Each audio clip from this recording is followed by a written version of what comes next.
Troisième mini PC que je teste sur la chaîne, toujours en AMD Ryzen et toujours de la marque Minisforum. Mais cette fois-ci, vous allez voir que la particularité de ce mini PC, elle est vraiment excellente et je le kiffe énormément.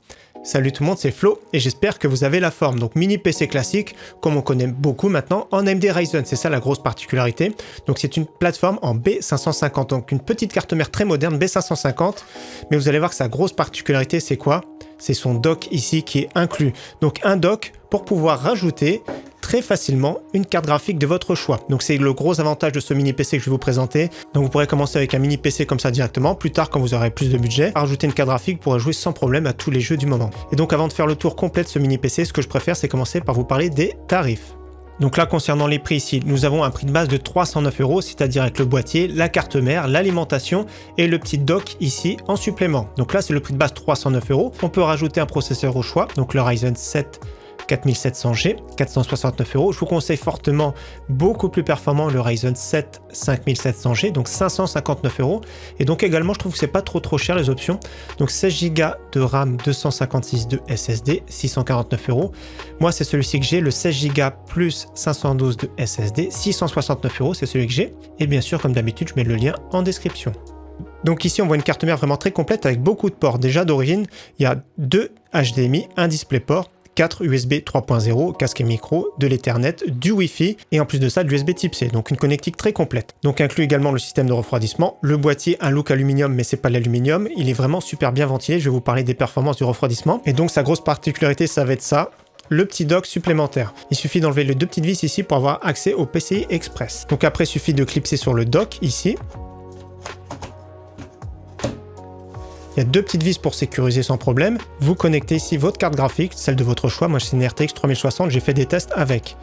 Donc, il suffit de mettre dessus. L'alimentation, dans ces cas-là, il faut prendre malheureusement une alimentation externe. Moi, j'ai pas le dock final, parce que moi, c'est une version vraiment de pré-série que j'ai. Donc, si vous mettez pas de carte graphique d'origine, il faudra vous servir de l'alimentation d'origine, celle-ci qui est fournie. Si vous avez une carte graphique, il y a toute la connectique ici qui est disponible pour alimenter. C'est vraiment très simple, c'est bien expliqué, il n'y a vraiment pas de souci. Donc là, ce qu'il faut, c'est connecter directement tout à l'alimentation. Comme vous voyez ici, on alimente la carte mère, la carte graphique comme un PC classique, on va dire. Donc après, au niveau du look, c'est un peu particulier en soi. On aime, on n'aime pas. Au niveau usage, c'est vraiment super fun. Et au niveau évolutivité, c'est vraiment super top. Donc à l'intérieur, moi, ce que j'ai apprécié, donc il y a tout ce qu'il faut. Il y a même le câblage, l'alimentation, le petit manuel. Et surtout, ce que j'ai beaucoup aimé, c'est dès qu'on déballe, il y a une petite housse de transport qui est vraiment géniale. Regardez cette petite housse renforcée. Donc celui qui se balade beaucoup avec son mini PC, il y a juste à le connecter à un écran via HDMI. Donc ici par défaut, il y a l'alimentation qui est dedans et le mini PC ici qui est scratché.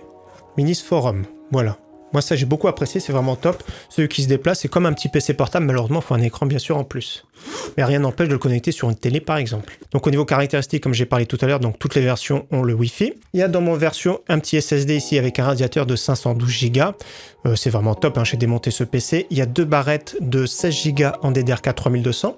Donc au niveau des latences, c'était CL22. Et donc le Ryzen 7 5700G, c'est en option. Donc, je trouve que le prix est vraiment très correct de prendre l'option. Rien n'empêche de mettre un Ryzen 5 5600, 5600G. Si vous mettez une carte graphique, vous n'êtes pas obligé de prendre un processeur en G. Donc je rappelle, chez AMD Ryzen, tout ce qui est un G, c'est la partie graphique. Donc je vous invite à regarder des tests. C'est vrai que le Ryzen 7 5700G permet de jouer à pas mal de jeux en 1080p qualité faible. Mais moi je me suis concentré sur des tests surtout avec la petite carte graphique à une RTX 3060, une carte graphique plutôt milieu de gamme. Donc au niveau des tests en jeu, hein, j'ai fait du 1080p qualité élevée, c'est juste pour vous donner un ordre d'idée ce qu'on peut avoir parce que ce processeur il est vraiment bien, hein. C'est un 8 coeurs 16 threads, il est en dessous d'un Ryzen 7 5800X, 5700X parce qu'il a moins de cache L3 et le TDP est plus bas.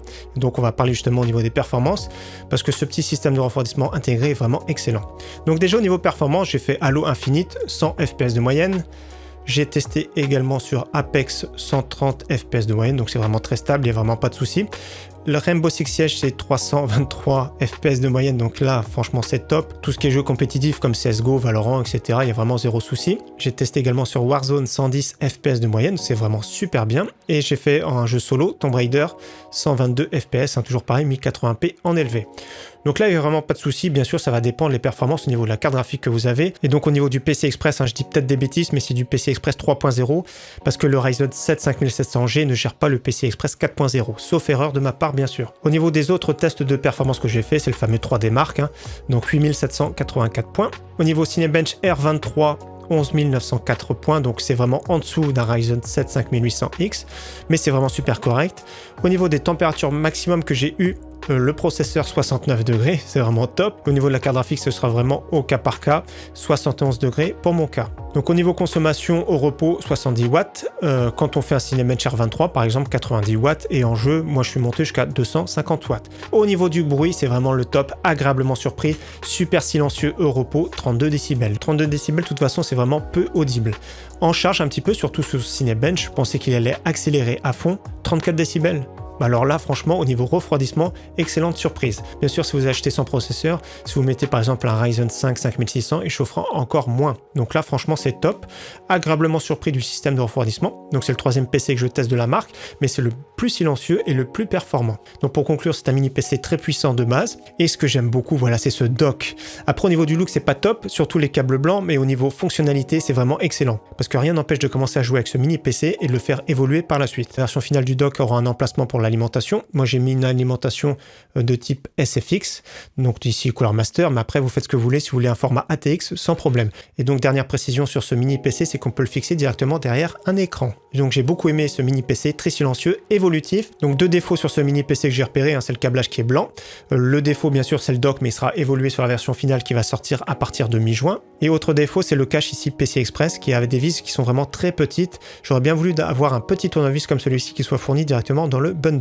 Je préfère également repréciser, si vous utilisez le dock avec carte graphique, ne vous servez surtout pas de l'alimentation qui est fournie incluse. L'alimentation incluse, c'est uniquement si vous utilisez sans carte graphique, comme ici. Et donc je reprécise comme d'habitude le lien de ce mini PC et la fiche produit dans la description. En tout cas, comme d'habitude, encore une fois, merci à tous d'avoir suivi ce test. Encore une fois, j'espère qu'il vous aura plu. Je vous dis à très bientôt sur ma chaîne. Ciao, bye!